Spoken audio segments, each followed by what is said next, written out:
John 11. Now a certain man was sick, named Lazarus, of Bethany, the town of Mary and her sister Martha. It was that Mary which anointed the Lord with ointment, and wiped his feet with her hair, whose brother Lazarus was sick. Therefore his sisters sent unto him, saying, Lord, behold, he whom thou lovest is sick. When Jesus heard that, he said, This sickness is not unto death, but for the glory of God, that the Son of God might be glorified thereby. Now Jesus loved Martha, and her sister, and Lazarus. When he had heard therefore that he was sick, he abode 2 days still in the same place where he was.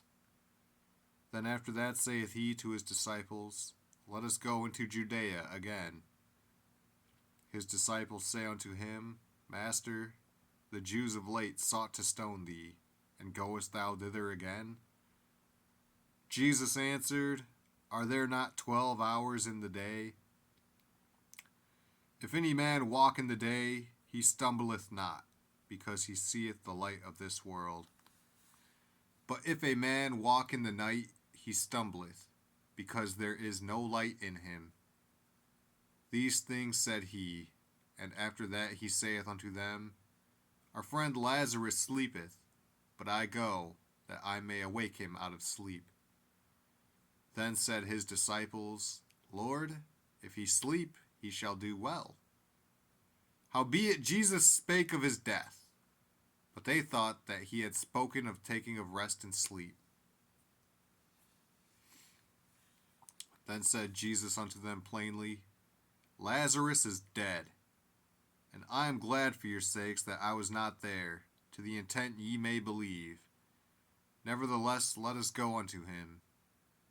Then said Thomas, which is called Didymus, unto his fellow disciples, Let us also go, that we may die with him.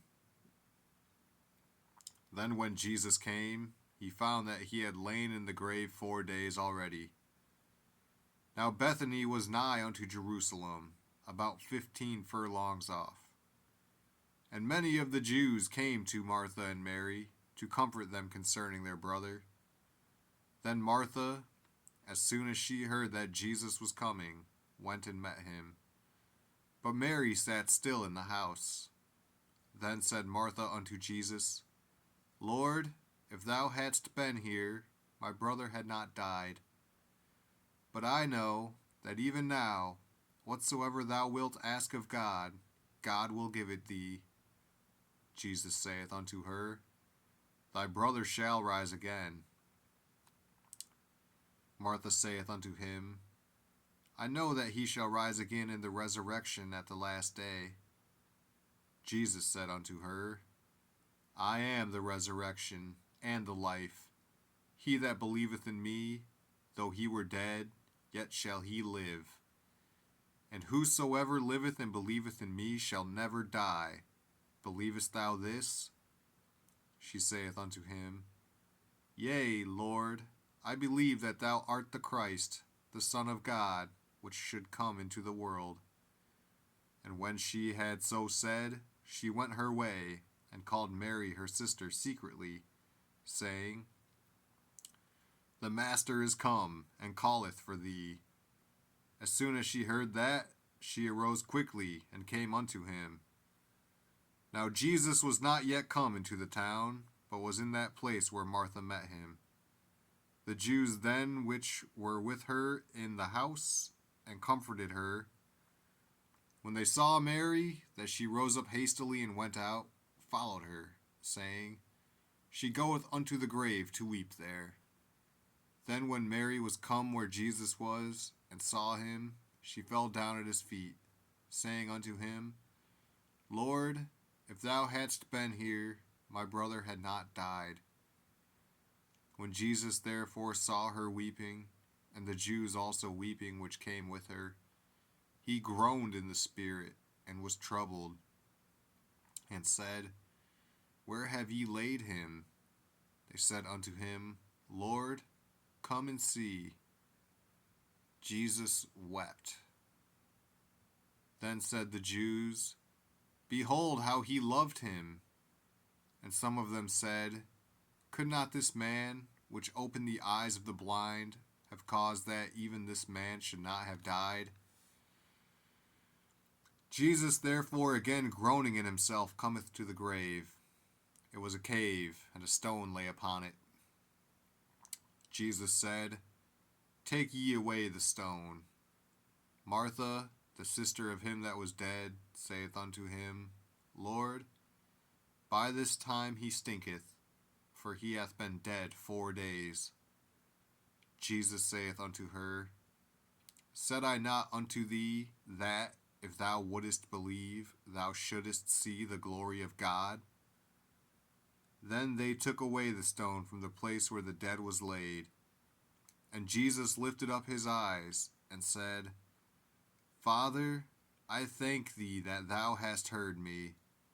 And I knew that thou hearest me always, but because of the people which stand by I said it, that they may believe that thou hast sent me."